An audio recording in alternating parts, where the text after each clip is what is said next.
Hello, learn with JM চ্যানেলে আপনাদের সবাইকে স্বাগতম।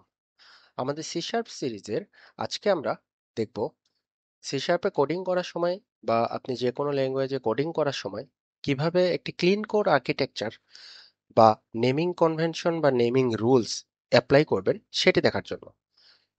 এটি বিশেষত এমন না যে এটি হচ্ছে কোনো প্রোগ্রামিং ল্যাঙ্গুয়েজ বা স্ক্রিপ্টের কোনো স্পেসিফিক রুলস না যে আপনাকে এইভাবেই হচ্ছে নামকরণ করতে হবে। আপনি যখন প্রোগ্রামিং বা যে কোনো ল্যাঙ্গুয়েজে কোড করবেন সেটির আলাদা আলাদা স্পেসিফিক নেমিং কনভেনশন থাকে বা একটা ইউনিভার্সাল কিছু নেমিং কনভেনশন আছে যেই জিনিসটা ব্যবহার করলে আপনার কোড ক্লিন এবং আর্কিটেকচারালি খুবই স্মুথ থাকবে। ধরেন আপনি যদি একাই প্রোগ্রামার হন তাহলে আপনার টিমে আপনি আপনার কোড হয়তো বুঝতে পারবেন, কিন্তু দেখা গেছে যে অনেকদিন পর সেই প্রজেক্ট যদি ওপেন করেন দেখা যাচ্ছে 6 মাস পরে আপনি নিজেই ভুলে যাবেন যে এই ভেরিয়েবলটা বা এই ফাংশনটা আমি কিভাবে ইউজ করছি। লাইক ধরেন আমি একটা ভেরিয়েবলের নাম দিলাম যে পাবলিক ইন্টিজার এক্স, এটা হচ্ছে আমার কোনো কিছু একটা কাউন্ট করবে, বা পাবলিক ইন্টিজার ওয়াই, এটা হচ্ছে আমার কোনো কিছু একটা কাউন্ট করবে।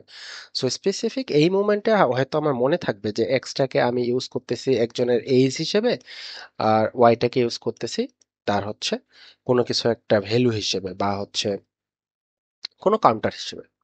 কিন্তু এই সেম কোড যদি আপনি 2 মাস পরে দেখেন তখন আপনি নিজেই ভুলে যাবেন যে এক্স আসলে আমি কি জন্য ইউজ করছিলাম আর ওয়াই আসলে কি জন্য ইউজ করছিলাম। আর এটা মোটামুটি ইম্পসিবল যে আপনি প্রত্যেকটা লাইনের পাশে পাশে হচ্ছে স্টেটমেন্ট ইউজ করবেন যে this is used for age or something. এটা আসলে খুবই টাফ। এই জন্য আমরা কি করি, স্পেসিফিক একটা কনভেনশন ইউজ করি যাতে আপনি কিংবা আপনার টিমের পরবর্তী যে কোনো প্রোগ্রামার এই কোড বা এই কোড বেস বা হচ্ছে প্রজেক্টের কোড যখন দেখবে সে স্পষ্টভাবে বুঝে যাবে যে এই ভেরিয়েবলটা আমি কিসের জন্য ইউজ করছি, এই ফাংশনটা আমি কিসের জন্য ইউজ করছি, এই ক্লাসটা আমি কিসের জন্য ইউজ করছি এবং কে কোথা থেকে কিভাবে কল করছে, কোনটি প্রাইভেট ভেরিয়েবল কোনটি পাবলিক ভেরিয়েবল বা কোনটি হচ্ছে ইভেন্ট হিসেবে ইউজ হচ্ছে বা কোনটা হচ্ছে আমার ইন্টারফেস। এই সবগুলার কনভেনশন যখন আপনি একটা নর্মাল রুলস বা হচ্ছে একটি স্পেসিফিক কনভেনশন হিসেবে ইউজ করবেন তখন সেটি বুঝতে খুব সুবিধা হবে। যেমন আমরা সচরাচর যেটা করি, ধরেন আপনার নেম স্পেস আপনি হচ্ছে পেস্কেল কেসে লিখবেন। পেস্কেল কেসটা কি? পেস্কেল কেস হচ্ছে আপনার যেই সকল ওয়ার্ড থাকবে প্রত্যেকটা ওয়ার্ডের ক্যাপিটাল ওয়ার্ড দিয়ে আপনি হচ্ছে পুরা লাইনটা লিখবেন। লাইক এটা যদি আমার একটা নেম স্পেস হয় সেটাকে আমি পেস্কেল কেসে লিখতেছি, আপনি যে কোনো নাম দিতে পারেন। সেই নামটা আমরা দিছি কি, নেমিং রুলস ডেমো। দেখেন আমাদের নেমিং এর এনটা বড় হাতের, আরটা বড় হাতের, ডিটা বড় হাতের। সো এটা যখন আপনি কমপ্লিটলি লিখবেন, আপনি যে কেউ বা আপনি যদি 6 মাস 1 বছর 2 বছর পরেও এসে দেখেন এই প্রজেক্টটা, দেখার সাথে সাথেই বুঝবেন যে এই নেম স্পেসটা আপনি কেন ইউজ করছেন। অনুরূপভাবে ক্লাস ক্লাস হচ্ছে আমরা পেস্কেল কেস ইউজ করবো। লাইক কার ডিটেল, আপনি কার ডিটেল যখন লিখতেছেন তখন আপনি পরবর্তীতে যে কোনো সময় আসলেই বুঝতে পারবেন যে এই কার ডিটেলটা আমি কেন ইউজ করছি। অনুরূপভাবে আমরা যখন কোনো পাবলিক প্রপার্টিজ ডিক্লেয়ার করি সেটিও হচ্ছে পেস্কেল কেস হিসেবে ডিক্লেয়ার করি বা করব।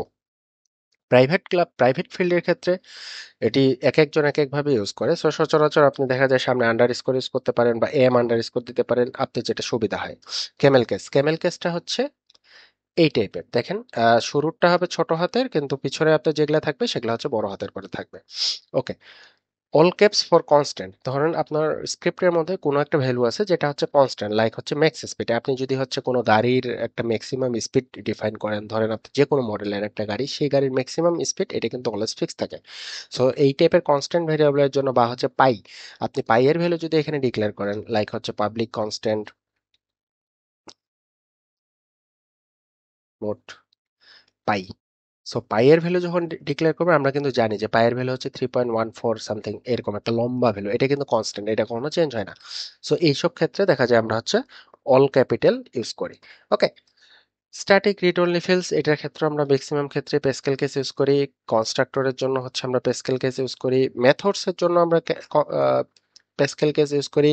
যদি আপনার কোনো ইভেন্ট থেকে থাকে এই ইভেন্টগুলোর ক্ষেত্রে সচরাচর দেখা যায় কি, আমরা ওই ইভেন্টটার ভার্ব প্লাস পাস্ট টেন্স এই টাইপের কোনো কিছু ইউজ করার চেষ্টা করি। লাইক হচ্ছে যেমন দেখেন পাবলিক ইভেন্ট ইভেন্ট হ্যান্ডলার, একটা আমি ইভেন্ট ডিক্লেয়ার করতেছি যেটি কি অন ইঞ্জিন স্টপড, মানে ইঞ্জিন যখন বন্ধ হয়েছে। আপনি যদি আরেকটা ডিক্লেয়ার করেন public event event handler on player death or on, আপনি এটা ইউজ করতে পারেন নাও করতে পারেন, তবে অন ইউজ করাটা বেটার বা আপনার খুঁজে পাইতে ইজিয়ার হবে। লাইক হচ্ছে আপনি যদি হচ্ছে সামনে অন ডিক্লেয়ার করে রাখেন, on engine started like this one, so আপনি জানেন যে আপনি অন দিয়ে সমস্ত ইভেন্ট হ্যান্ডেলার গুলা ডিক্লেয়ার করছেন বা ইভেন্ট গুলো হচ্ছে ডিক্লেয়ার করছেন, তো সেক্ষেত্রে আপনার খুঁজে পাওয়াটা ইজিয়ার হবে।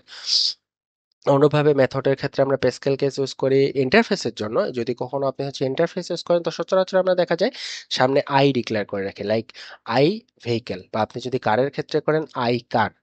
ঠিক আছে, আহ, এটা হচ্ছে স্ট্যান্ডার্ড নেমিং কনভেনশন। ওকে, আমরা যদি ডাইরেক্ট ক্লাস ইউজ করি তো সেই ক্ষেত্রে হচ্ছে প্যাসকেল কেস ইউজ করি।